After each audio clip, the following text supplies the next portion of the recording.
Старик Солнце, Ви, 5 раз подымался в небо и уходил. И вот уже черный ястреб снова сидел в типе волчьего сердца, чтобы узнать все, что нужно, прежде чем вторгаться в пещеру трап и духов. «Ты не должен ни пить, ни есть целый день перед входом в священную пещеру», — говорил волчье сердце. «Никаких перьев на голове. Нельзя осквернять себя снятием вражеских скальпов. Никакого оружия с собою.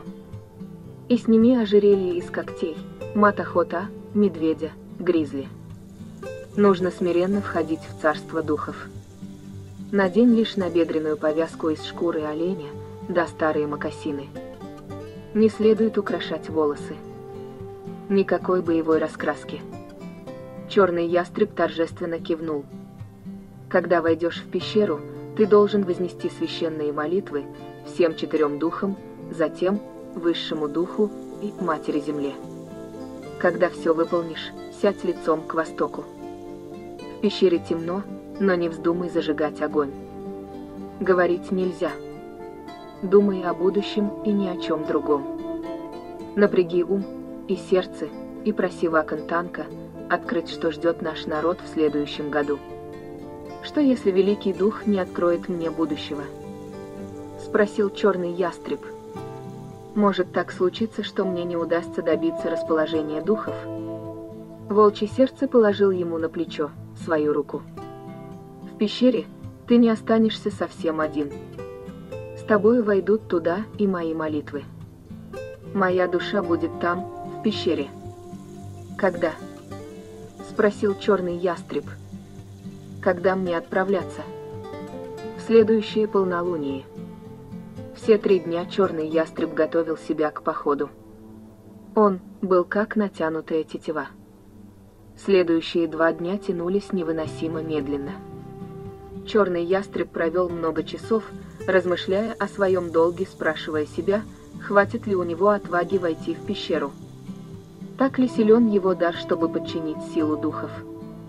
Волчье сердце научил ястреба всему, что знал о способах исцеления, подробно разъяснил все, что касалось песнопений и ритуалов, о которых должен знать любой шаман.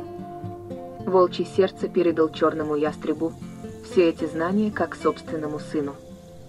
Он ничего не утаил. Юноша внимательно выслушал все, что поведал ему старый шаман. Он узнал, что мудрец разыскал Ханонпа, медведя, который дает ключ к познанию. И что Тетитоп — слияние 4 духов в одном, изображаемое как 4 ветра. Тетитоп ведал погодой и ветрами. Дух Июмни управлял бурями. Красный цвет — цвет солнца. Голубой — это небо, зеленый — это земля, а желтый — цвет скалистых гор. Огненный разветвленный зигзаг — знак Веки-Нуэн, громовой птицы. Дым мог изгонять чары злых духов, а Тетенка, клык бизона, заключал в себе добрую силу. Черный ястреб узнал и понял многое, пройдя все необходимые испытания, и теперь был перед лицом самого важного события в своей жизни. Он всегда обладал огромной отвагой и не ведал сомнений, а сейчас горячо молился, чтобы эти свойства не покинули его в решающую минуту.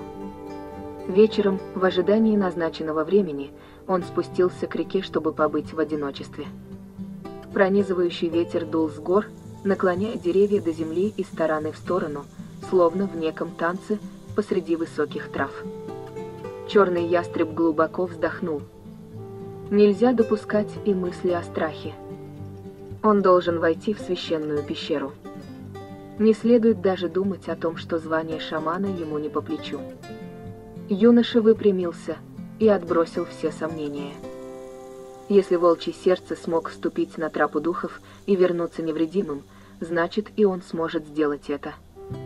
Черный ястреб слегка улыбнулся, вспоминая прошедшие годы и тот трепет, который вызывали в его сердце безошибочные предсказания шамана. Волчье сердце всегда знал, когда сменить стоянку лагеря, где добыть бизона, как избежать вторжения бледнолицых врагов. Черный ястреб был потрясен силе шамана. Теперь он знал ее истоки и понял, что пещера духов не просто легенда. Завтра ночью он войдет в священную пещеру и узнает все ее тайны. Но сердце ястреба вдруг сжалось от тяжкого предчувствия. Налетевший ветер шептал о том, что, войдя однажды в пещеру, он никогда уже не останется прежним. Остановившись и глядя в звездное небо, юноша заметил огромного черного ястреба, парящего в небесах. Закрыв глаза, он силой внушения заставил свой дух соединиться с ястребом и осознал, что сам парит в вышине, ощутил ястребиную силу, мудрость, выдержку. И понял, что ничего не случится с ним в пещере, так силен его дух. Постепенно облик ястреба исчез, оставив вождя более бодрым и спокойным. Завтра ночью он войдет в пещеру духов.